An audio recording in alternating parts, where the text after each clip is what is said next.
As you may have noticed by what's behind me here, I'm home again. That last little bit of training was only a couple days, and then yesterday I took my CDL test and I passed, as you can see from this thing right here. See, that's my name, and that says right there CDL. So I passed. No restrictions. So I passed yesterday, and it's good until next year, but I already used it today to get my CDL. I can't show you it because if I block out like one area of personal information, I pretty much have to block out the entire thing. So, you know, there's nothing I can do. I can't show you. I also had to get a chauffeur's license. I still don't really understand why, but apparently you need to I don't know, but I didn't even have to take a test or anything. It just cost me a little extra money, and I ended up getting an enhanced license so I can go to Canada. So if Swift ever wants me to go to Canada, I can go there. Or if I just want to go to Canada in general for some reason, I can go there. I mean, I've never been to Canada. Now I can go to Canada. So orientation is next Monday, and that's 3 days. The first day, it sounds like it's like just a physical and a road test.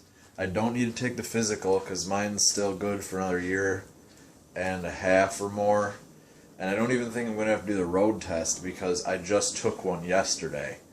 And I just did one at Swift Academy, about a week ago.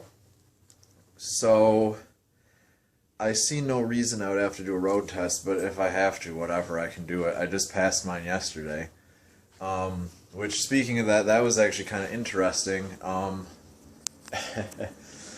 If you remember from the other videos, you know, I've talked about backing skills and stuff like that, and how straight line backing is like the easiest thing, and if you can't get that, there's no way you can do anything else, and stuff like that. Well, I pointed out on straight line backing because we did it in a weird way where instead of pulling forward out of the box and backing back into the box, they had me start at the front of the box, back through the box, and I was supposed to stop when the front of the truck was even or back from the last set of cones. And I thought I was at the last set of cones, and I was actually at the second to last set of cones, so I got 10 points out of the 12 you're allowed to get. But I didn't know that, so then I went and did my offset and my 90-degree alley dock and got 0 points on both of those. I used one pull up on each, you're allowed 2 for free, and I used one get out and look on the alley dock, and you're allowed 2 for free. So, road test went fine. I accidentally missed a right turn somehow, like my brain just kind of stopped working, and I had my turn signal on, and I was stopped, and then when the light turned green, I just went straight. So I went off route, which wasn't a big deal. I thought I was going to get in trouble for it, but I didn't. So that was good, because I really didn't want to, you know, get in trouble for, like, get points or to get auto-failed for it. I almost stalled the truck once, because that truck, you have to let that clutch out so slow, or it will stall. And I let it out slow, and it just wasn't quite slow enough the one time, and I felt the truck almost die, and just slammed the clutch pedal back down to the floor, and the RPMs came back up, and I saved it. Because that's an auto fail if it stalls. Because that gets you for impeding traffic, because you're just sitting there and, you know, blocking everybody up. So that's a problem. And then I went a little too fast around a curve. I came up to it, I saw it, I was like, okay, I need to slow down. I slowed down. And then as I started going through the curve, I was like, I should have been going slower than this. But if you brake in a turn, it tends to affect your ability to turn. So I didn't want to brake in the turn, so I just went through it and just tried to hold the wheel the best I could. And I got really, really close to the edge of the road and almost hit a telephone pole. Like, I mean, I was within a foot and a half of it. You know, so it's not like the trailer almost scraped it or anything, but it was closer than anyone would ever want to be to a telephone pole going 30 miles an hour in a truck like that on a curve. So I think that was really it. I mean, pre-trip went fine. It was a little weird because they wanted me to use different wording than Swift taught me, which is kind of silly how that works. Like, Swift teaches you a pre-trip during the academy, and then when you go to your final week, or the little bit of like brush-up training before you actually go to get your CDL, they're like, hey, throw that Swift pre-trip out the window and learn like these different words to say and throw these other parts away because you don't actually need to know those for this one. It's kind of weird. And then they give you a piece of paper to go off of, so it makes it so that as long as you know where the parts are, what the parts are, and what you need to know about each part, you can get it and you won't forget anything because you can cross them off the paper as you go. But yeah, pre-trip was fine, backing was fine, other than technically failing on the straight line, which was stupid, but I made it through anyway. And then road test went fine.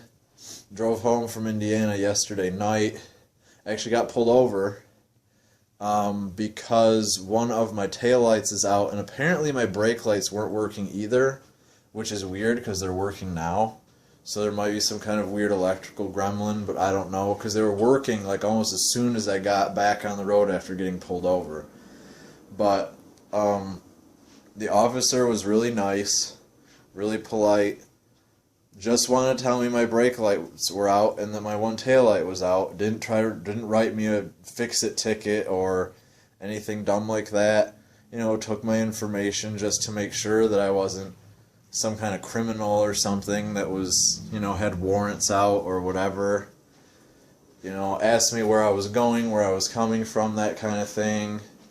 And then when I told them, you know, oh, coming from Indiana, I was at, you know, CDL training, he was asking me about that, you know, said, you know, good luck with the job and all that kind of stuff. So, you know, overall not a big deal at all. And, you know, a good experience as far as, you know, a police officer encounter. Unlike a lot of the negative stuff that we're seeing on the news and on the internet and stuff these days. Because orientation's in New Boston, which is only 20 minutes from my house, so I'm not going to have to stay in a hotel for orientation. So I'm going to be home for a week so I can play a ton of Fallout 4. Then I'm going to go to orientation, come home, play Fallout 4, go to orientation, blah, blah, blah. And then hopefully on the third day of orientation they'll put me with a mentor, but if they don't, then I'll just be waiting at home for them to call me or whatever and say, hey, we've got a mentor ready to, you know, take you out on the road. So I'll make another video when, I don't know, if something happens with orientation or once I know that I have a mentor. So I apologize for this video being so long, but it's over now.